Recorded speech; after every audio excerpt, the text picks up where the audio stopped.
Hello, Will Thunder Talks here with another video. Still on the Queens of the Stone Age hype. Can't help myself, but a new song has come out from Josh and the gang, Easy Street. Wanted to talk about that song specifically because it's a banger and it also relates a lot to my own personal experience. So I just wanted to review a little bit, talk about it, the vibes I feel from it. So, Josh Homme and the gang released Easy Street 2 weeks ago now as of recording.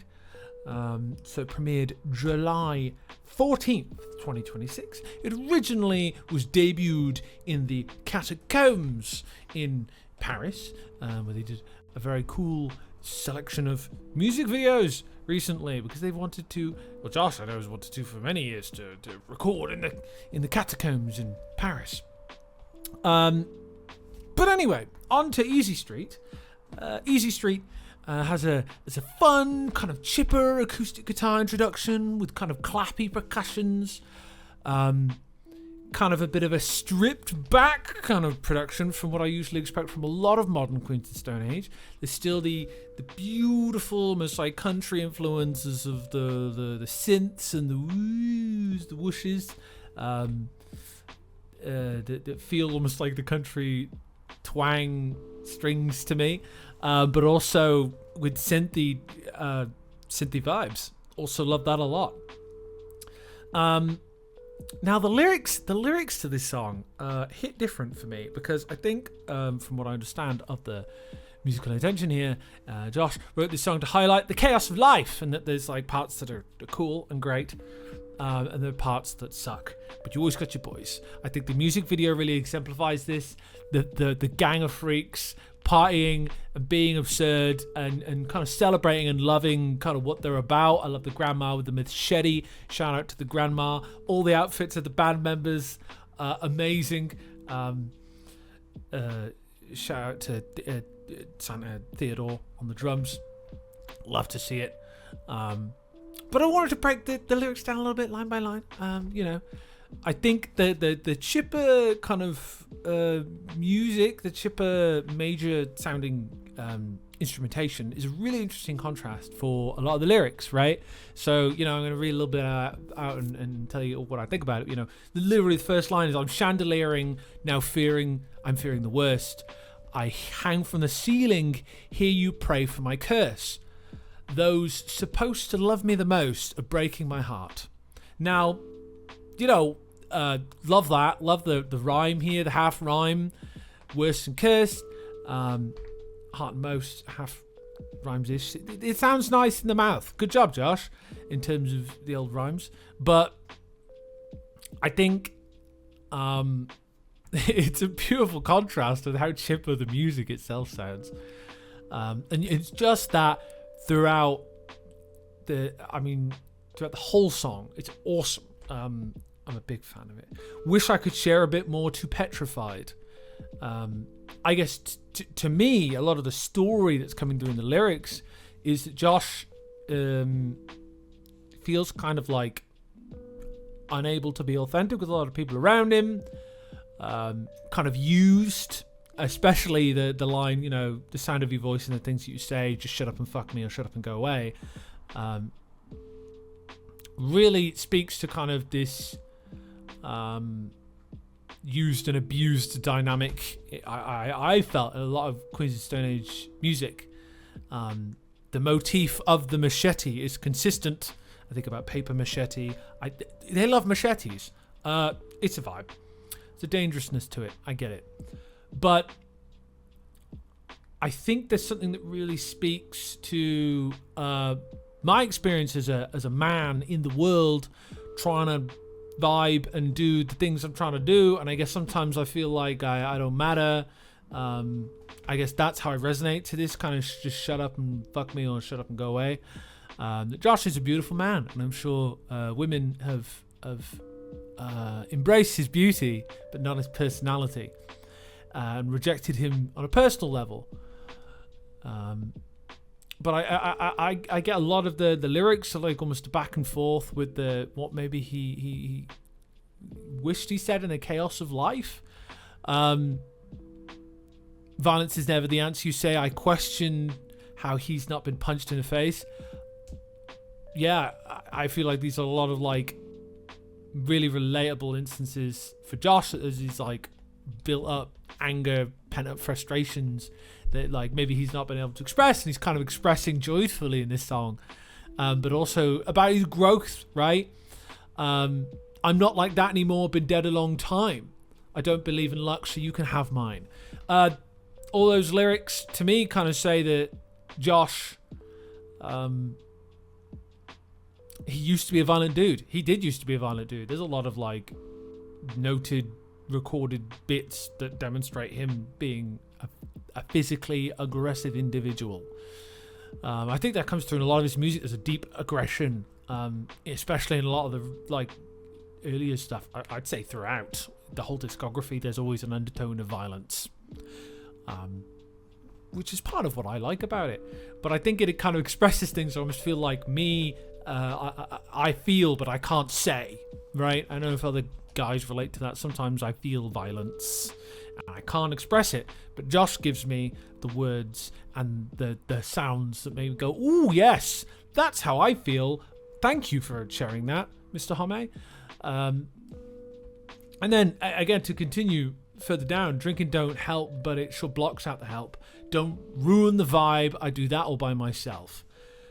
I think it speaks to like an anxious person who's trying to cope with a lot of their feelings being pushed down and rejected by others, right? I don't know if that's how he feels. That's what I get from these lyrics.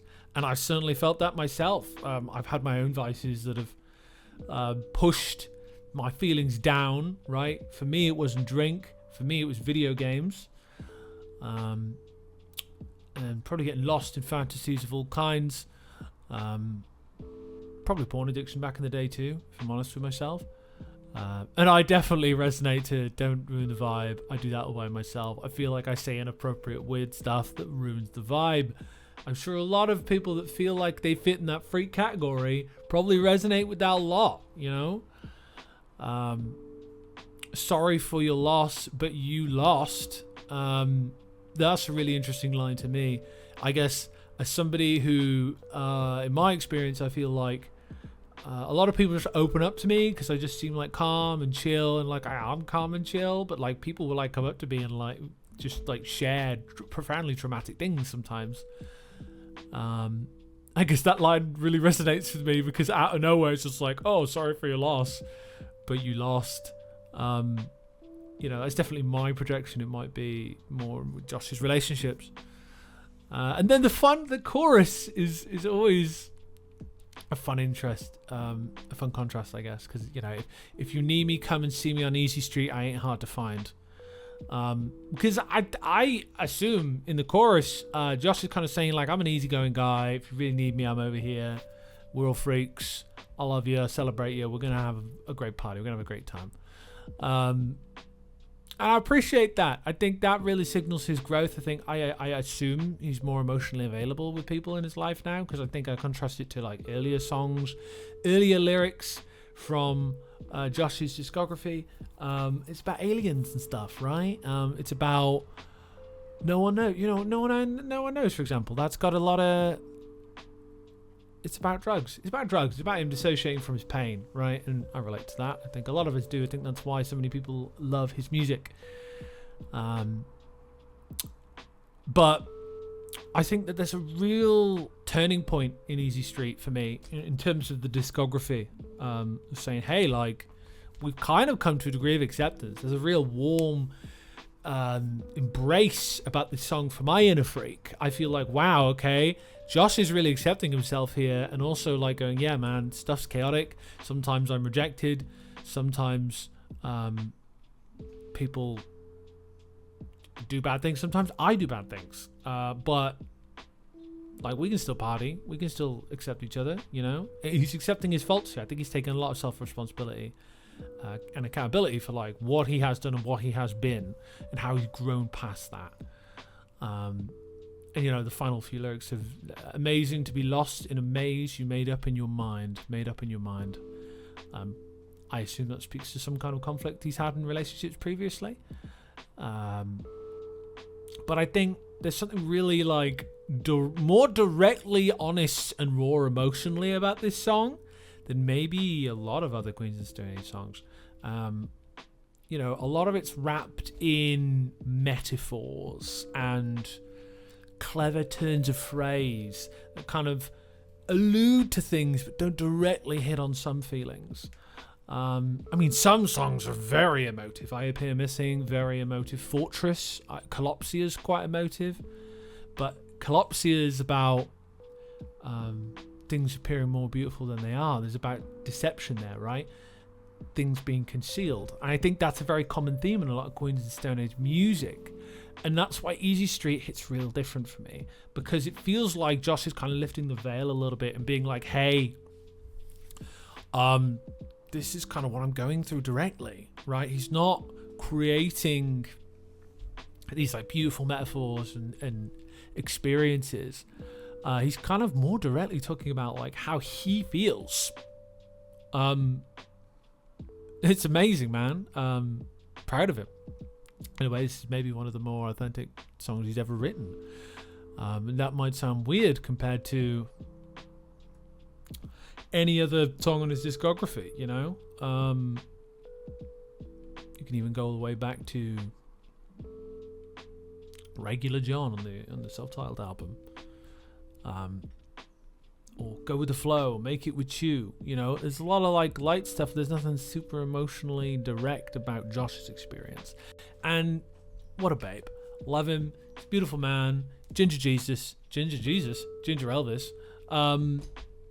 Love him. I think he writes some really emotive music, and I think he's a weird dude, and I think that's what I love about him. He's like very charismatic, but really weird, and I think he looks at the world really differently.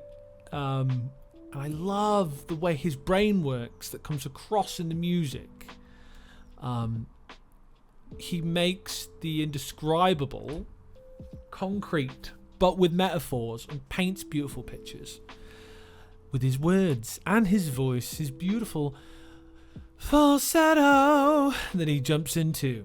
And Josh, you'll never see this, but I want to say to you directly, you've given me words for things I never thought I needed words for, and thank you for that. But that's all I'm going to say in this video. You've been wonderful. I've been Will. Easy Street.